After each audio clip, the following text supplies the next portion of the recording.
Welcome back, everyone. So starting the conversation of American slavery, it can be uncomfortable for everyone. But tonight, an award-winning author will take part in an event to help parents and teachers talk with the kids about American slavery, have those real, raw conversations, age appropriate.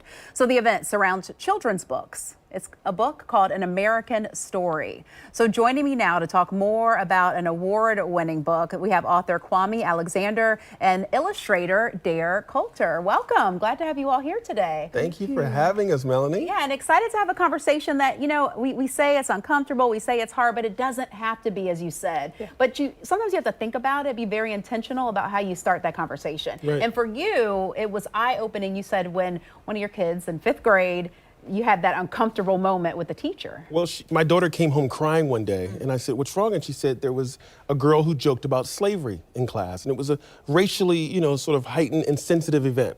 And the teacher didn't know how to respond to it, how to handle it, so she just brushed over it and moved on. So I had a meeting with the teacher and wanted to talk with her about it, and she immediately began crying. And it was obvious to me that she didn't have the tools to be able to discuss it, to be able to talk about it. She was afraid. And I thought, so many teachers are not prepared to talk about challenging, difficult topics. So let me do what I do when I'm trying to deal with the woes of the world. Let me write a book that helps teachers have this conversation, that helps parents do that. You know, and we look here in Florida where there's some controversy on what can be discussed, how it's looked at, how it makes others feel.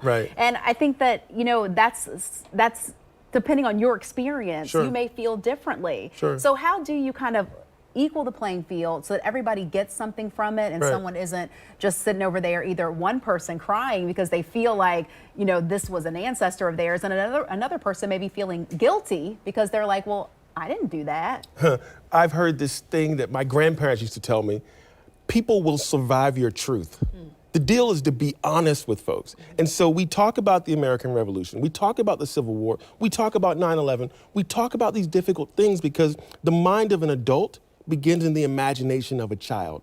How do we create beautiful, empathetic, connected human beings? We start when they're children and we expose them to the whole histories of our truth, of how this country came to be. And I think ultimately that helps them become better human beings. I agree. Dare, I want to bring in the conversation because, as little as my kids were, we would start with picture books even before they could relate to the words on the page. So talk about the art in this book and why that, and what maybe motivates you or inspires you. So the process of art for this book was sorting how to have these really heavy conversations and make it presentable to kids. And you talk about sorting the stuff that's important to tell in the story without causing we're not traumatizing children. Kwame had the intention of saying, we're starting this conversation. If you know nothing about slavery, if you know nothing about these things that happened, it introduces the conversation and says, hey, there was stuff that was bad, there was stuff that wasn't fair. So for me, it was about finding a balance between saying, okay, this is a depiction of brutality, or this is brutality contextualized without, we don't need to see a picture of a person being whipped. That's not what's vital to this story, but we need to make sure that you know that resilience is our story, that people survived this and we are the descendants of that. And that's the process. So you make the pictures, there's mixed media, sculpture. This is one of the sculptures from the book. Let's talk about this. This is an African-American man holding a baby. I want to show, if we can get in there, Freddie, the back, the whipping, the pain here, but there's joy in his face. Yes, and he's holding his kids. My favorite page in this whole book, I'm going to show you really quickly. It's a brilliant line. How do you tell a story about strength and pride and refusing to be broken? A story about refusing to stop smiling and loving. And in the middle of the worst moments in your life, you have choices to make, right? Where it is that you focus your attention. This is my favorite page.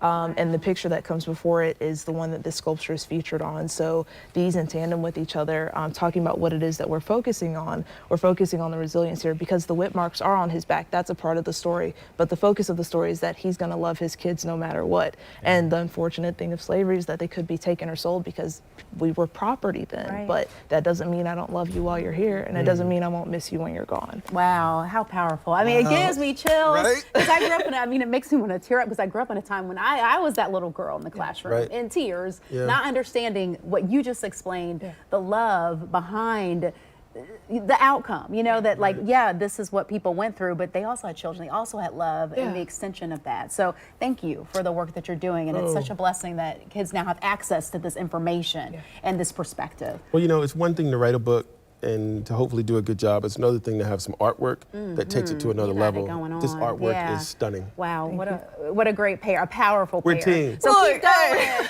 Yes, keep writing and keep inspiring and keep educating.